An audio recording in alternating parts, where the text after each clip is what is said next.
भाग 19 का प्रश्न संख्या 91। एक घड़ी का अंकित मूल्य ₹3200 है। इसे दो क्रमिक बट्टों के साथ ₹2448 में बेचा जाता है। यदि पहला बट्टा 10% हो तो दूसरा बट्टा कितना है। देखिए इसमें अंकित मूल्य दिया हुआ है, एक बट्टा दिया हुआ है, दूसरा बट्टा निकालना है, दो बट्टा के बाद दिया हुआ है। ठीक है, कुछ मानना नहीं पड़ेगा, डायरेक्ट बन जाएगा। सबसे पहले क्या दिया हुआ है, 3200 रुपया हमारा अंकित मूल्य में। पहला बट्टा कितना है, 10%, यानी कि 90 में बेचता है, विक्रय मूल्य 90/100। दूसरा पता नहीं है, वो कितना होगा, जितना भी होगा 100 से कम होगा बट्टा 100। ठीक है, बराबर ये हो जाएगा 2448। सॉल्व कर देंगे, 1 0 2 0 3 0 1 2 3। अब इधर क्या हो जाएगा, 100 - x बराबर हो जाएगा 2448। 1 0 इधर गुना हो जाएगा। ठीक है, इधर जो है सब बट्टा हो जाएगा 32 गुना 9।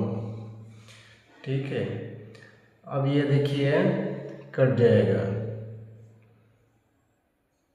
ये कटेगा, 9 दूना 18, 6 9 7 63, 9 दूना 18, 0। ये 32 से कट जाएगा, 8 5 85। अब 100 - x बराबर 85, इसीलिए x बराबर क्या उधर जाएगा, 100 से 85 घट जाएगा, बराबर क्या हो जाएगा, 100 घटाओ 85 बराबर हो जाएगा 15%। यही हो जाएगा हमारा दूसरा बट्टा। प्रश्न संख्या 92। किसी वस्तु के लिखित मूल्य पर 10% बट्टा देने पर 20% लाभ होता है। यदि बट्टा बढ़ाकर 20% कर दिया जाए तो लाभ प्रतिशत कितना होगा। देखिए इसमें हमारा लिखित मूल्य पता नहीं है, तो उसको हम लोग मानेंगे। माना लिखित मूल्य यानी कि जो मार्केट प्राइस MRP या फेस वैल्यू जो भी बोले उसको मानते हैं। माना हमारा MRP कितना है, 100 है, तो MRP से क्या निकल जाता है, विक्रय मूल्य निकल जाएगा, सेलिंग प्राइस SP। कितना बट्टा देता है, 10%, सेलिंग प्राइस कितना हो जाएगा, 90। अब उसको 20% लाभ कमाना है, तो क्रय मूल्य कितना हो जाएगा, 90 में 20% लाभ कमाना है। 20% माने 120, 120 विक्रय मूल्य तो क्रय मूल्य 100।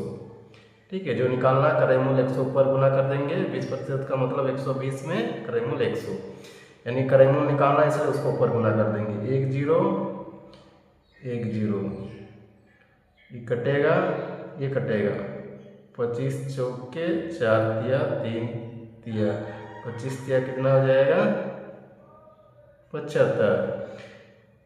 क्रय मूल्य निकल गया 75। अब क्या बोल रहे हैं, यदि बट्टा को बढ़ाकर 20% कर देगा, माने 20% कर देगा, माने क्या हो जाएगा, ये जो SP हो जाएगा, ये अगला SP क्या हो जाएगा, अगला SP क्या हो जाएगा, 20% बढ़ा देगा, माने ये 100 में 20% बट्टा देगा, बढ़ा देगा, माने कितना, 80 हो जाएगा। ठीक है, देखिए क्रय मूल्य 75 तो 80 विक्रय मूल्य। अब हमको निकल जाएगा लाभ प्रतिशत, लाभ का लाभ प्रतिशत निकालना है। लाभ प्रतिशत, लाभ कितना होगा, 5 रुपया, कितना में, 75 में, गुना 100। 5 से कटेगा, 15 × 5 = 75, ये जाएगा कितना से, 3 से 5 तिया 20, 20/3 यानी कि 6.2/3%। ये हो जाएगा लाभ प्रतिशत। अगला प्रश्न संख्या 93। एक व्यापारी अपने माल पर अंकित मूल्य पर 15% बट्टा देता है। वो अपने माल पर लागत मूल्य से कितना अधिक मूल्य अंकित करे कि उसे 19% लाभ हो। देखिए यहाँ पर हमको लागत मूल्य और अंकित मूल्य दोनों पता नहीं है, किसको मानेंगे, क्योंकि यहाँ बोला है लागत मूल्य से अंकित मूल्य अधिक, कितना अधिक करें, यानी कि हम लागत मूल्य को मान लेने से ये आसानी से बन जाएगा। लागत मूल्य से तुलना कर रहा है ना, इसलिए लागत मूल्य को हम लोग मानेंगे। क्या है, माना लागत मूल्य यानी कि कॉस्ट प्राइस बराबर 100, तो 19% लाभ से क्या निकलेगा, क्रय मूल्य से विक्रय मूल्य निकलेगा। सेलिंग प्राइस कितना, 19% लाभ, यानी 119 में उसको बेचना है। ठीक है, आप देखिए ये 119 में बेचा, वो 15% बट्टा देके, तो एमआरपी कितना निकलेगा, 119 में 15% बट्टा दिया गुना, ये क्या है, ये है विक्रय मूल्य। तो 15% बट्टा दिया हमने, विक्रय मूल्य कितना हो रहा है, 100 रुपया एमआरपी, तो विक्रय मूल्य 85। ठीक है, विक्रय मूल्य बट्टा करेंगे गुना 100 करेंगे, क्योंकि हमको निकालना है एमआरपी। ठीक है, 15% माने 85 रुपया वो विक्रय मूल्य है, तो 100 रुपया उसका एमआरपी होगा। ठीक है, अब देखिए कट जाएगा 17 7 119 17 5 5 दूनी 0 बराबर कितना हो जाएगा, 7 140। अब देखिए 140 हो गया। अब हमारा ये अंकित मूल्य, ठीक है, लागत मूल्य क्रय मूल्य कितना अधिक है, 40% अधिक है। इससे कितना प्रतिशत अधिक है, 40% अधिक है। ये हमारा आंसर हो गया। प्रश्न संख्या 94, एक रेडियो का अंकित मूल्य ₹4800 है। दुकानदार इस पर 10% का बट्टा देता है तथा 8% लाभ कमाता है।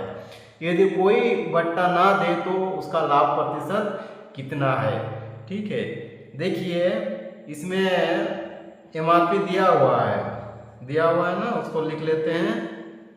एमआरपी जो है अंकित मूल्य मार्केट प्राइस दिया हुआ है 4800। ठीक है, तो इसमें बट्टा देने के बाद क्या निकल जाएगा, एसपी।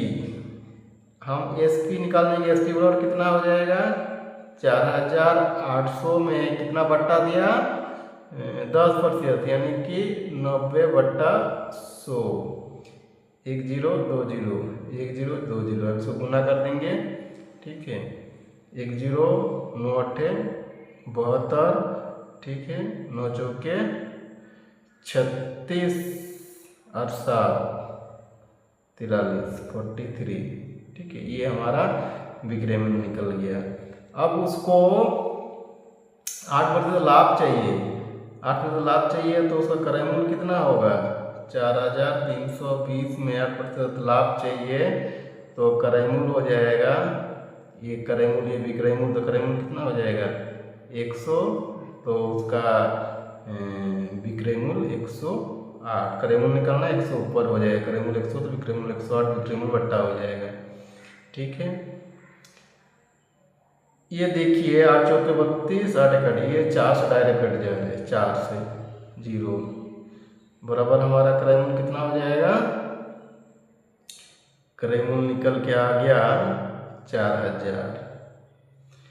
ठीक है, आप बोल रहा है यदि बट्टा ना दे तो उसका लाभ पड़ता, बट्टा ना दे माने वो अंकित मूल्य पर बेचेगा, एमआरपी में बेचेगा, तो एमआरपी में बेचेगा तो कितना लाभ होगा, इतने यदि इसको विक्रय मूल्य हो जाएगा तो लाभ कितना हो गया, 800 रुपया। ठीक है, तो लाभ प्रतिशत निकालना है हमको, लाभ प्रतिशत बोला है 800 डिवाइडेड बाई 4000 गुना 100। ठीक है, 3 0 2 0 1 0 2 0 बराबर क्या हो जाएगा, 20% लाभ। प्रश्न संख्या 95, एक दुकानदार घड़ी के मूल्य में 15% छूट देता है। यदि वो 20% की छूट दे तो उसे 51 रुपये कम लाभ होता है। घड़ी का मूल्य कितना है। ठीक है, अंकित मूल्य या एमआरपी उसका कितना है पता नहीं है, हम मान लेते हैं। चलिए मान लेते हैं एमआरपी बराबर 100 रुपया। ठीक ठीक है, 15% छूट देता है, MRP से हमारा विक्रय मूल्य निकल जाएगा। विक्रय मूल्य कितना हो जाएगा? 85। अब बोल रहा है कि यदि उसको 20% छूट देता है तो 51 रुपया कम लाभ होता है। ठीक है, हम देखते हैं यदि 20% छूट देता है 20%, तो उसमें हमारा SP क्या हो जाएगा? 80 हो जाएगा। इस हिसाब से हम 100 के हिसाब से ही कितना कम हो गया? -5 रुपया कम हो गया।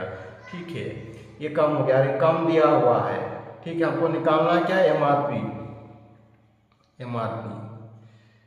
तो MRP निकालने के लिए जो दिया हुआ है कम 51, उसमें MRP गुना कर देंगे, जो हमारे अनुसार से MRP गुना कर देंगे, और जो दिया हुआ उसको बटा करेंगे। क्या दिया हुआ? 51 रुपया कम, हम 100 में 5 रुपया कम है, 5 बट्टा कर देंगे तो हमारा आंसर निकल जाएगा बहुत ही आसानी से।